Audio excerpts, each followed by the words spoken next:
क्या team India को रियान पराग के रूप में एक ऑलराउंडर मिल चुका है? क्योंकि जिस तरह से उन्होंने कल के दिन पर गेंदबाजी की, ये बात सिर्फ विकेट लेने की नहीं है, बात है गेंदबाजी करने के तरीके की, पोटेंशियल की, जो कल के दिन अपने 2 ओवर के स्पेल में वो दिखा के गए।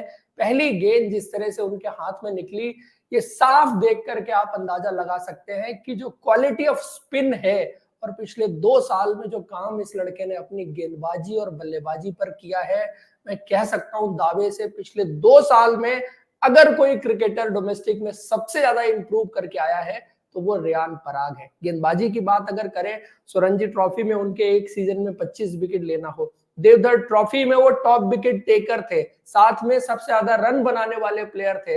हर जगह वो गेंदबाजी कर रहे थे डोमेस्टिक में, जहां भी उनको मौका मिल रहा था। कहने के लिए वो एक पार्ट टाइम स्पिनर थे, लेकिन गेंदबाजी वो एक प्रीमियर स्पिनर की तरह अपनी टीम में कर रहे थे। और सारी चीजें अगर आप देखें, पहले जिस तरह से वो गेंदबाजी करते थे, एक पार्ट टाइमर की तरह ही गेंदबाजी करते थे।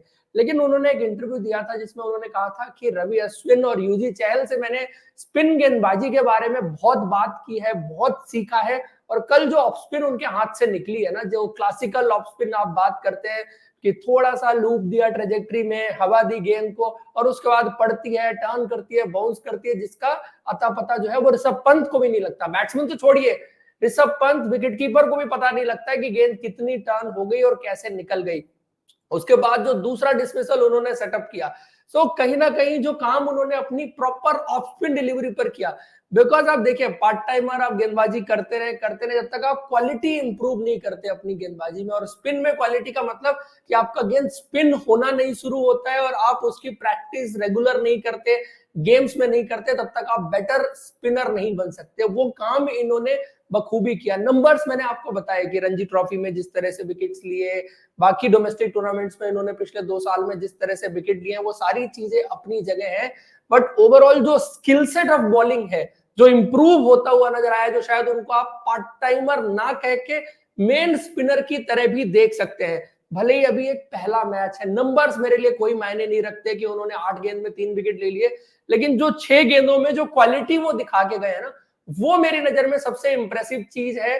वो आपको पोटेंशियल दिखता है कि इस पर बिल्ड किया जा सकता है, इस पर और काम किया जा सकता है, इसको और एक्सपोज किया जा सकता है आने वाले टाइम में इंडिया के लिए इंटरनेशनल क्रिकेट में, whether in T20 cricket, whether in one day cricket. और स्पेशली वनडे क्रिकेट में अगर आप देखें, T20 में तो 4 ही ओवर होते हैं, बैट्समैन आपके पीछे भी लगा रहता है, तो हमेशा इतना आसान नहीं होता वहां पर गेंदबाजी करना। बट वनडे क्रिकेट में सिचुएशंस होती हैं, आपको 10 ओवर भी मिलते हैं और डिफरेंट सिचुएशंस में आपके लिए गेंदबाजी करना आसान भी होता है कई बार।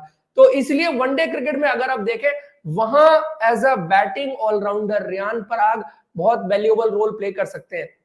और आप जो चीज देख रहे थे कि आपके 2 स्पिनर कौन से होंगे आने वाले टाइम में, Riyan Parag batting plus bowling आप मिला लीजिए, वनडे क्रिकेट में नंबर 6 पर बैटिंग प्लस गेंदबाजी जो कंट्रीब्यूशन वो कर सकते हैं, ये बहुत अच्छा कॉम्बो मुझे लगता है बनने वाला है। और आपने गेंदबाजी तो देखी है, बल्लेबाजी का नमूना इस बार उन्होंने आईपीएल में दिखाया था। इंडिया के लिए अभी तक उनको 3 T20 इंटरनेशनल में बैटिंग करने का मौका मिला है, कुछ खास कर नहीं पाए।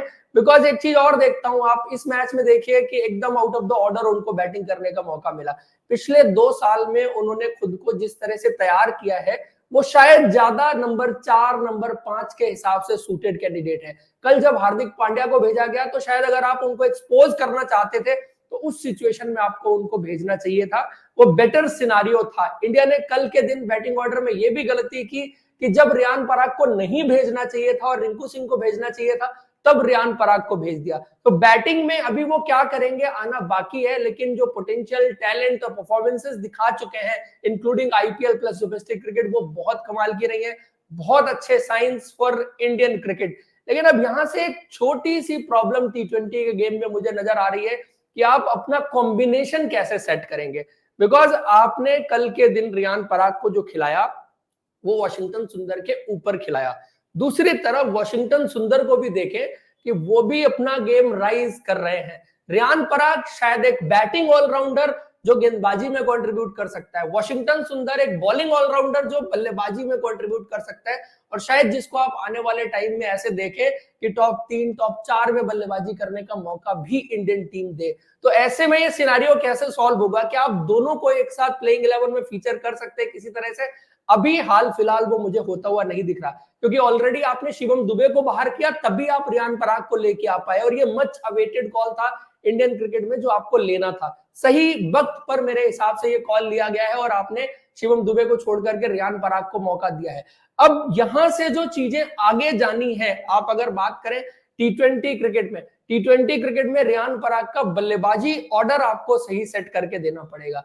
बिकॉज अगर यहीं आप नंबर 6 नंबर 7 लास्ट के 2 ओवर 1 ओवर में बैटिंग करवाएंगे तो शायद आप एज अ बैट्समैन उनसे उतना एक्सट्रैक्ट नहीं कर पाएंगे जितना आप उनसे नंबर 4 या नंबर 5 पर कर सकते हैं। तो वो एक बड़ी इंटरेस्टिंग चीज रहेगी, बिकॉज अगर टीम सिनारियो की बात करें और टीम कॉम्बिनेशन की बात करें तो जिस सिचुएशन में कल हार्दिक पांड्या बैटिंग करने आए वो कर सकते हैं उस सिचुएशन में।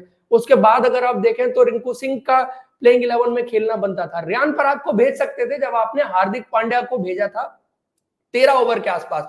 क्योंकि रियान पराग ने बल्लेबाजी में एक चीज और भी दिखाई है कि ऐसा नहीं है कि उनको सिर्फ एक ही गियर में बल्लेबाजी करनी आती है, उनको डिफरेंट डिफरेंट गियर्स में भी बैटिंग करनी आती है। आप उनको जल्दी विकेट गिरने पर भी भेज सकते हैं, जिस तरह उन्होंने थ्रू आउट आईपीएल में संजू सैमसन के साथ पार्टनरशिप्स निभाई थी, और इवन जो संजू के साथ इंडिया जिम्बाब्वे के लास्ट गेम में उन्होंने एक पार्टनरशिप की थी, तो उस तरह से भी बल्लेबाजी कर सकते हैं। उनका एक कैमियो आपको आईपीएल में याद होगा, आई थिंक केकेआर के अगेंस्ट जब उन्होंने 13 गेंद में 34 रन किए थे और जॉस बटलर ने वो मैच जिताया था, रियान पराग का कैमियो वहां पर बहुत इंपॉर्टेंट था। अब ये जो डेथ ओवर्स में बैटिंग करने वाली बात है, ये काम वो 2 साल पहले तक खूब करते थे। राजस्थान रॉयल्स भी उनको वहीं पर इस्तेमाल कर रही थी, शायद उतने सक्सेसफुल नहीं हुए इसलिए बैटिंग ऑर्डर में भी थोड़ा ऊपर गए, लेकिन ये उनके लिए थोड़ा मुश्किल काम रहा है। So rather than giving him that job, आप उनको मिडिल ऑर्डर का जॉब जरूर दें, क्योंकि वहां पर पिछले 2 साल में जिस तरह से एज अ प्लेयर उभर करके आए हैं और एक वर्सेटाइल प्लेयर का नंबर 4 पर होना आपको बहुत बेनिफिट करके जा सकता है। और जो ओरिजिनल सवाल हम वीडियो के शुरू में पूछ रहे थे, क्या रियान पराग इंडिया के लिए वो ऑलराउंडर बन चुके हैं जिसकी जरूरत आपको थी? अब अगर आप वनडे क्रिकेट में सिनेरियो की बात करें, इंडिया ने उनको वनडे क्रिकेट में भी इस्तेमाल किया, बिकॉज इंडिया की प्रॉब्लम वनडे क्रिकेट में कुछ हद तक जो रही है वो लोअर मिडिल ऑर्डर में एक बैट्समैन जिसके पास सारे गियर हो। सारे गियर का मतलब कि सिर्फ अटैकिंग बैटिंग नहीं करता हो, उसके पास वो गेम भी हो कि जब आपका कोलैप्स हो, जल्दी विकेट गिरे, वहां से भी गेम को बना सके और फिर जाके गेम में लास्ट में जाके जो स्ट्राइकिंग चाहिए आपको वो काम कर सके। वो काम रियान पराग ने लिस्ट ए क्रिकेट में डोमेस्टिक में खूब किया है। प्रोफेसर देवधर ट्रॉफी उसका एग्जांपल थी, 3 बार लगातार बैक टू बैक जो है ईस्ट जोन के 4 विकेट जल्दी गिरे, एक बार 50 रन के अंदर, तब भी टीम ने 330 बनाया, फिर 70-72 के आसपास 4 गिरे, तब भी उन्होंने जो है मैच में 300 से ऊपर का स्कोर बनवाया। और फिर एक मैच जो लास्ट में चेज करते हुए I think 350 odd run chase कर रहे थे, वहां पर भी जल्दी निकल गए थे 5 विकेट, वहां से रियान पराग ने 95 रन की पारी खेली। तो ये काम उन्होंने डोमेस्टिक में बखूबी किया और इंडियन टीम भी स्पेसिफिकली उनको उस पर्टिकुलर रोल के लिए वनडे क्रिकेट में भी देखेगी और मेरे हिसाब से देखना चाहिए। सो अभी जो उन्होंने कर दिया है ये एक चीज है जो आपको साइंस दिखा रही है कि हाँ गेंदबाजी में टैलेंट है, लेकिन इस पे अभी इनको बिल्ड करना पड़ेगा। आगे जब रेगुलर गेंदबाजी करेंगे तो डिफरेंट सिनेरियो होगा, यहां से डेवलप होना एज अ बॉलर भी बहुत इंपॉर्टेंट चीज रहेगी। और वो जो ऑलराउंडर बनने की बात कर रहे हैं उसकी शुरुआत हो चुकी है मेरी नजर में, लेकिन वो कंप्लीट होने में थोड़ा सा वक्त मुझे लगता है और लगेगा और मौके आपको रेगुलर देने पड़ेंगे। अब यहां पर आपने मौका दिया है, थोड़ा बहुत बैटिंग फेलियर, बॉलिंग फेलियर, ये चीजें आपको जरूर कंसिडरेशन में लेनी पड़ेंगी।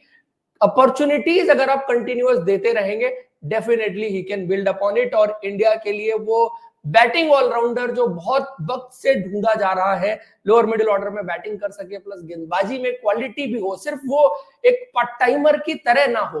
पार्ट टाइमर कहने के लिए जरूर है but overall quality of bowling जो है वो पार्ट टाइमर से बेटर नजर आई रियान पराग ने जिस तरह से की है।